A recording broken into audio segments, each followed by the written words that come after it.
but they might be coming back No! to the UK. No! Can you believe it? And I love your little party, which is still going on. It's so good. 2026. We got balloons for you, Dan. I am super impressed and super happy. Thank you so much for being here. And goodness me, we're going to look forward, of course. But ladies, I guess we have to start by looking back, don't we? And I really feel like 2025 was the year that America finally woke up to Harry and Meghan. Of course, that turn was happening, but the loyalty to the British royal family, especially Catherine and William, seems as strong now stateside as it does in the United Kingdom. You've obviously been on the ground. Dan is joined by the Sidley Twins of Twin Talks to reflect on what many commentators are calling a turning point year for Prince Harry and Meghan Markle, particularly in the United States. For years, America was seen as the Sussexes' strongest base of support. But in 2024, public sentiment appeared to shift. From media criticism to audience fatigue, cracks began to show in what was once a carefully protected narrative. The question now being asked is simple but significant. What changed, and why did it change so suddenly? To Harry and Meghan, I feel like it was honest finally. It was finally like we had to get them in a room and have an intervention and tell them and be honest and say, look, guys, there is nothing great about you. We don't like you. We don't think you're Roy. We don't like any of the things that you put out. I just feel like there was some sort of honesty that came out when it came to America, because we've always had this one thing in common, whether you're conservative or liberal, people do not like Harry and Meghan, but it just wasn't talked about. But now I just noticed that stories that you were covering years ago, that we were covering, is finally hitting the mainstream. So there's just like this honesty now where it's like, okay, guys, we don't have to pretend and we don't have to put on our kid gloves with Harry and Meg. We can finally tell them how we feel, you know? Yeah, I mean, Dan, Yes. I hate to break this to you, but they might be coming back No! to the UK. No! Yes, No. Why do you think that? I think because they've exhausted all their opportunities here.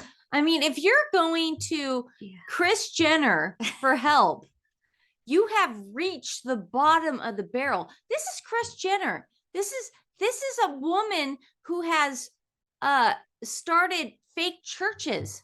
Yeah. This is a woman who has started fake businesses.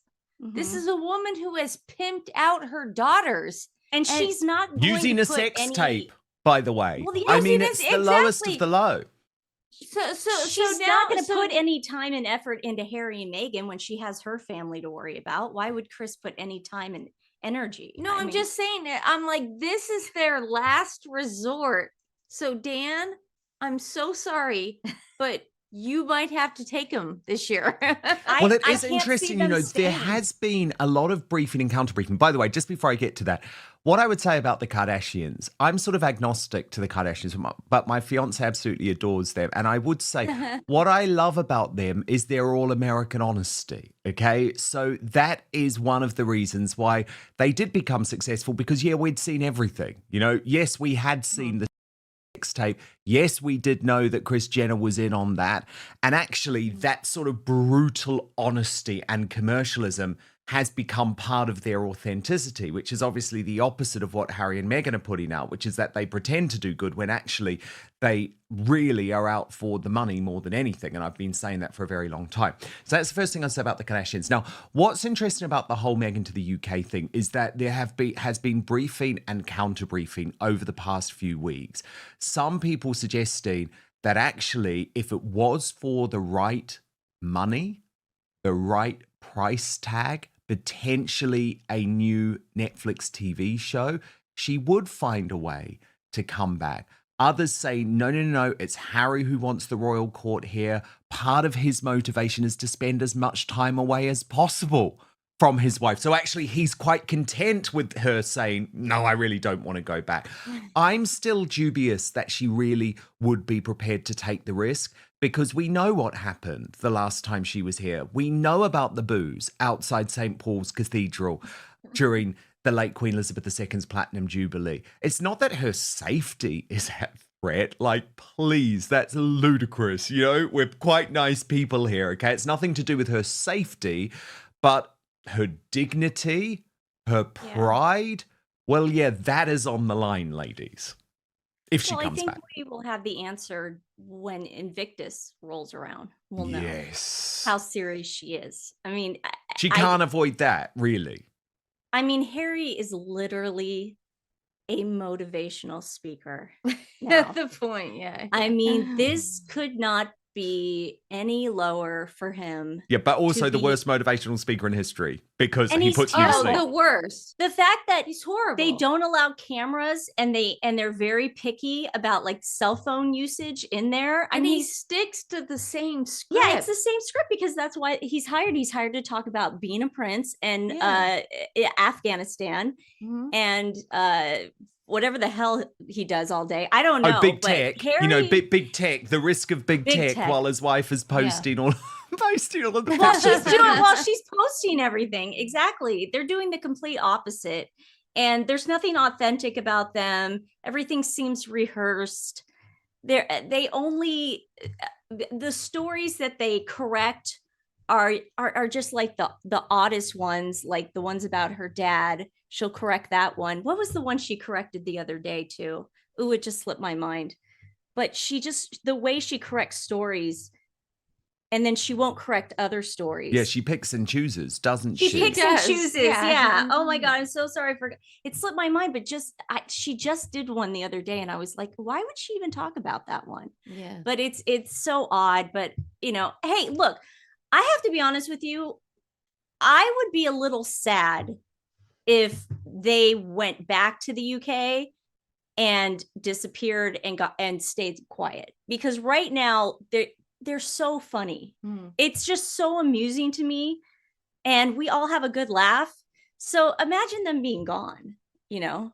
No, trust me. I imagine them gone. No, all the time. I know. But like, Dan, take them. No, but it's like, no, thank you. Take them, Dan. In order for them to go back to the UK, I can only imagine that there would be like strict boundaries. Like, you are not leaving the grounds of Windsor if you want to come live here again. Or actually, they probably wouldn't put them on the grounds of Windsor. They'd probably put them on Sandringham, because Prince William is not going to have that. I don't know. And that's because exactly Windsor is becoming Williams, and part of Andrew moving away from Windsor is because William's saying, no, Windsor is going to be the working base of the British royal family, and it's not going to be a place for lots of royal liggers to live. But look, before we get back, I just want to show you, it was an interview late last year, and not someone who talks all the time about royal matters, but when I was watching this, and it was with the brilliant commentator Douglas Murray, on Rita Panahi's Sky News Australia show, I thought Douglas, in only the way that he can, summed up why it has gone so wrong for Prince Harry in America. And I wanted you both to look at this, and we'll discuss as we go, because he gives such an intelligent insight into it. Watch. A deep, cringing embarrassment. I wanted to cover my eyes as you were showing me that, Rita. I never want to see it again. There's more of it now on the screen. Look, first of all, the whole thing's excruciating, of course. But you know, normally in a situation like this, when somebody tries their hand, for instance, at comedy, the normal thing to say is, you know, don't give up the day job. Except you can't really say that in this case, because it's not clear what Harry's day job is. It's sort of don't give up not doing anything in the day. It's just excruciating. He seems to me to be intent on destroying the mystique and some of the power, really, of the monarchy as an institution. The monarchy as an institution is incredibly important in a constitutional democracy. And Prince Harry has been trying to sort of spend down the endowment of public sympathy and even, I think, interest in him. And this is just the latest example of him going about this. I always have the same thing, Rita, when I see this, which is I think, what a terrible way to spend your life. You know, he's clearly looking for a purpose. And we'll get to more of Douglas in just one moment, but I wanted to bring you in, Sidley's, because it's true, isn't it? You can see Harry over the 12 months that we have just gone through and realize that this is now a shell of a man. Physically, you see that loss, that total lack of purpose. He's aged. He looks deeply unhappy. And you contrast his decline physically with Prince William really becoming a heartthrob again this year as he found his feet again as Catherine recovered from cancer. And that contrast is so telling. And I think it is for the reason that Douglas Murray points out. Harry is purposeless. Yeah, and also it's like we really did go through the year, and I remember Nancy and I were saying, "Where's Harry?" Yeah. He's throughout the MIA. year. Yeah, but this whole Stephen Colbert stunt was so obviously trying to be Eugene Levy. But it's and yet he goes on Stephen Colbert, who is canceled, so cringe and is canceled. His show's not even canceled. They're just like, you know what? We don't even need a late night show anymore. We're good. Like, I mean, he's a robot. I mean, and look, and did you see like his appearance? Like, go to the barber at least. You're on TV. I mean, I get it. Nobody really watches Stephen Colbert, but what is this thing where he thinks he can just walk in like Tom Cruise and do these cameos, and that we're gonna respect him somehow? But it was very devastating that the night he did this, Thomas Markle Sr. Was that the night? Yes. Okay. Had his leg amputated. Yeah. It was. I mean, and yet Meghan still posted about the interview on her Instagram. Yeah, we have to laugh about this now. We have to laugh. We have to be jolly. No, we're not. Yeah, it was pathetic. I was just, oh God, that was such a cringe moment. I was out of town and I got like a beep on my phone and I like turn over and I go, "You have got to be kidding me." She thought I was joking. I thought she was joking. I mean, I'm like, he's in the hospital. Why isn't Meghan on a plane? And why is Meghan actually showing the Stephen Colbert bit? That was the other thing I was shocked at. She posted 100%. Yeah. But actually, why wasn't she canceling Harry? He recorded that knowing that Thomas Markle's life was in jeopardy, in peril. Now, look, we know because of how things developed after that, Meghan doesn't give a damn about her father. This was all about PR for her. But if she was smart, even from a PR perspective, if he had half a brain, even from a PR perspective, he would have said, I'm not doing this. I'm not doing this. No, because it adds to this thing of, we did the Oprah Winfrey interview when Prince Philip was dying in hospital. We filmed the Netflix special and wrote Spare while Queen Elizabeth II was battling cancer that would end up killing her. But they don't think, they don't care. Nothing was going to get in the way of the plan. And you could see that Meghan, and this is why I never believed all of the PR maneuvers that she tried later, right, in regards to her father. Because if she really cared, ladies, she would never have posted an Instagram story of her husband joking around on a TV set as her father literally went under the knife to have his left leg chopped off. But she did. She did. Disgusting. Just disgusting. It is. I don't care what your father has done. I don't care what he's done. You know what I mean? You better get on a freaking people make mistakes. Parents, when they have kids, when our parents had the two of us come out, they didn't get a manual or a blueprint on how to be. Boy, they did a good job. And they're No, but super proud of it's like you because they I make loved seeing them mistakes. on your 100,000 special. But I know what you mean. And You think I stopped talking to them because I've been mad at them before over stupid things? I think Megan saw this opportunity. Yeah. And she said, "Oh, I'm going to get sympathy for me." Oh yeah, right. I Well, mean, it my backfired. dad is sick. So is anyone asking me if I'm okay? Yeah. And it backfired. totally, because that's It was- always what she thinks, isn't it? Oh, I'm in Yeah, South she's Africa, victim. surrounded by poverty, but I'm going to speak to Tom Bradby about how terrible it is that no one is asking me. The Sidley Twins break down the key moments that, in their view, contributed to the shift in American opinion, including media appearances, commercial projects, and messaging that no longer resonated with mainstream audiences. What once felt compelling began to feel repetitive. Critics argue the focus moved away from substance toward grievance, while supporters struggled to defend inconsistencies that became harder to ignore.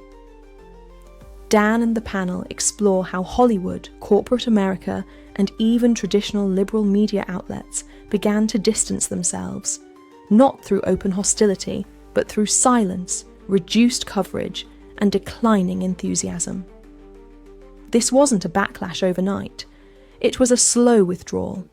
If he had done what duty actually demanded of him, he would be in the UK at the moment with his wife, and they'd be performing royal duties. They'd be raising funds for deserving charities. They'd be opening sports facilities and school halls and things to, you know, sort of enamored crowds of people who just wished them well. And they could actually be doing good with their lives.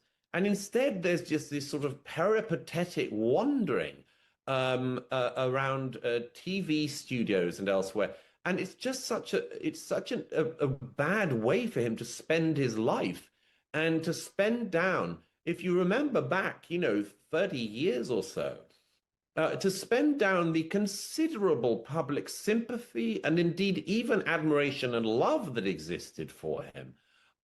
It's such a curious career. Yeah, and I do think that is where history, because remember, all of these micro scandals that we cover on a daily basis, right, add up to this wider picture. And the wider picture is that this is historic. Never has a popular member, at one point the most popular member of the royal family, fallen so far, so fast because of a woman. Because if you think back to the Duke of Windsor, he wasn't actually that popular when he became king. You know, he was a Nazi sympathizer. He wasn't king for very long. It was a very different time in the media. But as Douglas Murray points out, when you look at that macro level and you think back to 1997, it took so much more for the public to turn on Prince Harry, because in so many ways, we loved Prince Harry. Now, I'm going to be honest with you, I woke up much earlier than most because I had been covering this guy very closely since about 2008, 2009. And I knew that he was a really nasty character behind the scenes. And I knew that he treated women terribly. And I knew that he treated his friends terribly. And I knew that he treated his staff terribly. But that was never the public perception. He was the golden boy. He was. He was totally the golden boy. And it takes like 5 years for him to just become the bottom of the barrel.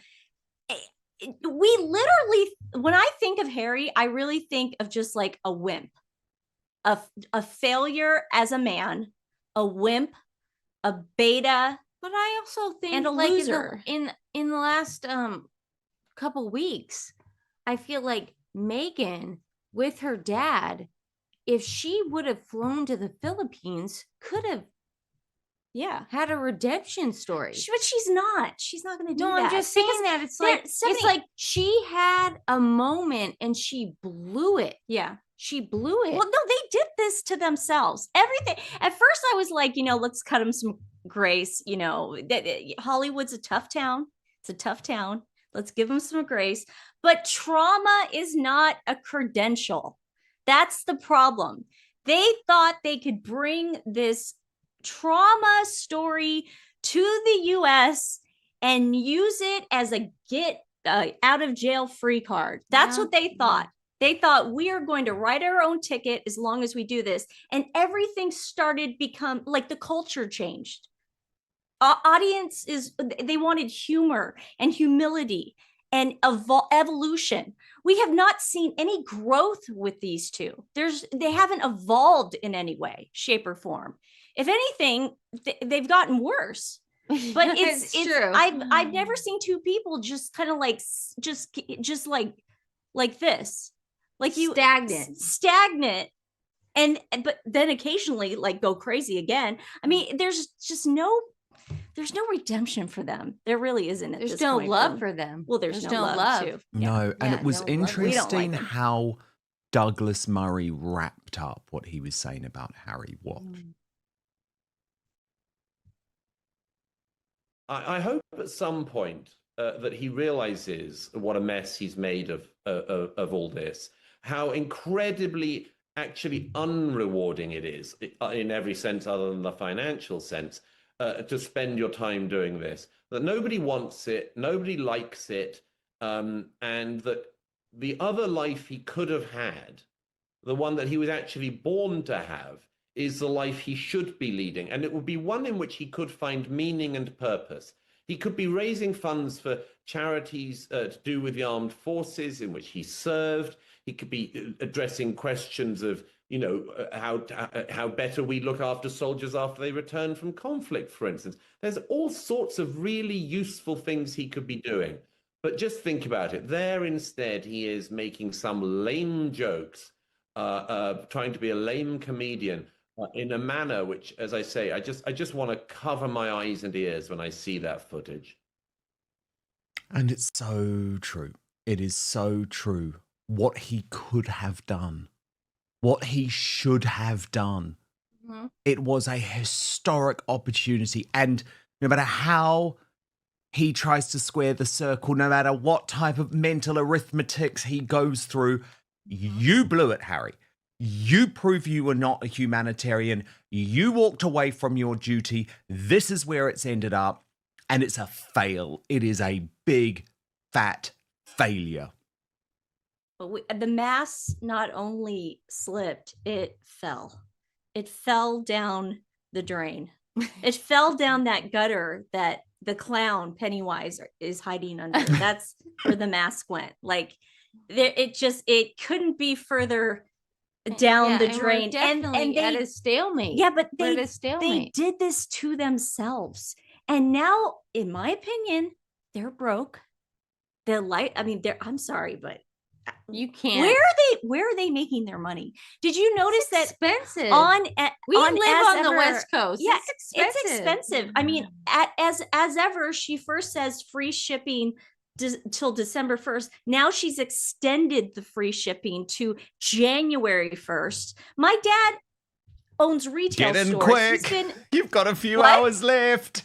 Oh God, yeah. But we had our dad on the show yesterday. Crazy Meghan is selling things. Or Tom Peterson or something. Look up Tom Peterson, guys. She's selling garbage cans. But it's like you do these specials.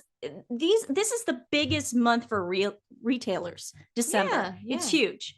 The signs that she keeps extending these sales is not good. If she needs. The first year of any good business is you don't make a profit. You break even. For about 5 years, Dad said. He's like, you don't make a lot of money right away. You break even. But I don't think she's getting the volume that she thought she was going to have. Like, I'm just going to have so many people buy it. They're going to be, the volume is going to, and then we'll make the money. But I don't think that's happening because everything's white labeled and everything is distributed through snow commerce, and Netflix wants nothing to do with her. They put out, did you see that video? They put their Dallas they put their video up, and it went through the Dallas shop, and it had all the shows, even Squid Game, and even Love is Blind, which isn't even a popular show. Nothing as ever. Nothing.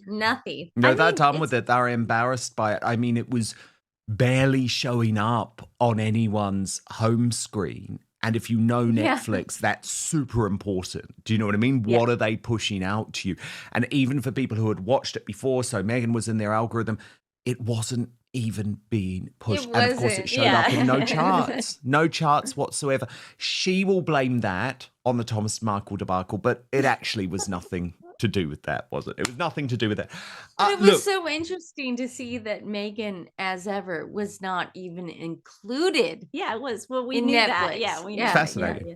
Absolutely fascinating. But look, what I want to do is come back and we will save this up for Sunday at midday UK time, and talk to the Sidleys about what they're expecting from this year. What are their royal predictions, of course, in terms of the Montecito Monas, but also the British royal family too, because this is going to remain a big year of change coming up. So please be back with us on Sunday. As a new year begins, the discussion turns to what this shift means going forward. Can the Sussex brand recover in the US? Will strategy change or double down? The Sidley Twins suggest 2025 could be decisive. Rebuilding trust may require less storytelling and more results, less positioning and more restraint. As Dan closes the conversation, one conclusion stands out. 2024 wasn't just a difficult year for Harry and Meghan. It may have been the year the narrative finally stopped working.